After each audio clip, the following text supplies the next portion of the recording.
Praise the lord. యేసునామమే జయము. మన రక్షకుడు మన విమోచకుడైన యేసుక్రీస్తు పరిశుద్ధమైన నామములో అందరికీ వందనాలు. చిన్న ప్రార్థన ద్వారా ఉదయకాల వాక్య భాగం ధ్యానించుకుందాము. పరిశుద్ధుడ మహాగణుడు అని దేవ యేసయ్య సర్వాధికారి నాయన మీకే వేలాది వందనములు కృతజ్ఞత స్తుతి స్తోత్రం చెల్లించుకుంటున్నాను దేవ ఉదయకాలం ప్రభు వాక్య భాగం ధ్యానిస్తుండగా వాక్య భాగం మాకు అర్థమవునట్లు సహాయం చేసి మీ కృపలో బలపరిచి మీకు మాదిరిగా మమ్మల్ని నడిపించమని చిన్న ప్రార్థన యేసుక్రీస్తు పరిశుద్ధమైన నామములో అడిగి వేడుకుంటున్నాను తండ్రి. ఆమేన్ ఆమేన్.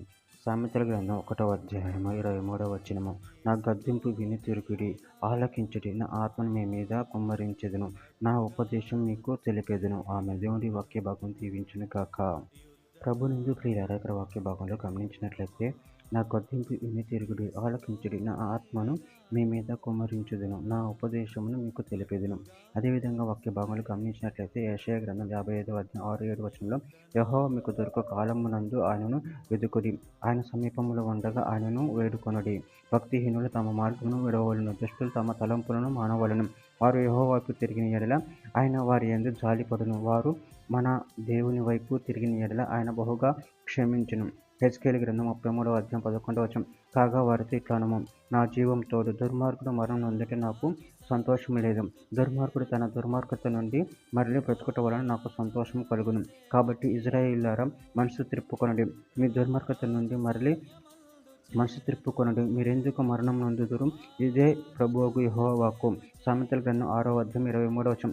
ఆజ్ఞ దీపంగాను ఉపదేశం వెలుగుగాను ఉండును, శిక్షార్థమైన గద్దింపులు జీవ మార్గములు. సామెతల గ్రంథం 10వ అధ్యాయం 17వ వచనం. ఉపదేశం అంగీకరించువాడు జీవ మార్గంలో ఉన్నాడు, గద్దింపును కొలవబడిన వాడు త్రోవ తప్పును. ప్రకటన గ్రంథం 3వ అధ్యాయం 19వ వచనం. నేను ప్రేమించు వారినందరినీ గద్దించి శిక్షించుచున్నాను గనుక నువ్వు ఆసక్తి కలిగి మారు మనసు పొందుము. యెషయా గ్రంథం 45వ అధ్యాయం 8వ వచనం. ఆకాశ మండలం నీతిని కుమ్మరించినట్లు అంతరిక్షమ మహావర్షం వర్షించుము, భూమి నెరలు విడిచి రక్షణ ఫలించినట్లు భూమి నీతి మల్పించును గాక. యెహోవానగు నేను దాన్ని కలగజేసి ఉన్నాను. కీర్తనల గ్రంథం 19వ అధ్యాయం 7వ వచనం. యెహోవా నియమించిన ధర్మశాస్త్రం యథార్థమైనది, అది ప్రాణమును తప్పరిల్ల చేయును. యెహోవా శాస్త్రం నమ్మదగినది, అది బుద్ధిహీనులకు జ్ఞానము పుట్టించును. చివరిగా ఒక మాట, కీర్తనల గ్రంథం 19వ అధ్యాయం 130వ వచనం. నీ వాక్యం వెల్లడి అగుట తోడనే వెలుగు కలుగును, అవి తెలివి లేని వారికి తెలివి కలిగించును. ఆమె దేవుడి వాక్య భాగం దీవించిన కాక. చిన్న ప్రార్థన చేసుకుందాము. పరిశుద్ధుడ ప్రేమ కలిగిన దేవేసేనాన్ని మీరు ఇచ్చిన వాక్య దాని నుండి కృతజ్ఞతలు చెల్లించుకుంటున్నా తండ్రి. ఆయన నీ గద్దింపుని విని మా దుర్మార్గం నుండి వెళ్ళి నిన్ను మహిమపరచు కనపరిచే వారంగా నీ వైపు తిరిగి నిన్ను కనపరిచేవారు మన శక్తిని అనుగ్రహించి మీ ప్రేమ కృపలో బలపరిచి స్థిరపరిచి మీకు మాదిరిగా మమ్మల్ని నడిపించమని చిన్న ప్రార్థన యేసు నామములో అడిగి వేడుకుంటున్నాను తండ్రి. ఆమేన్ ఆమేన్ ఆమేన్.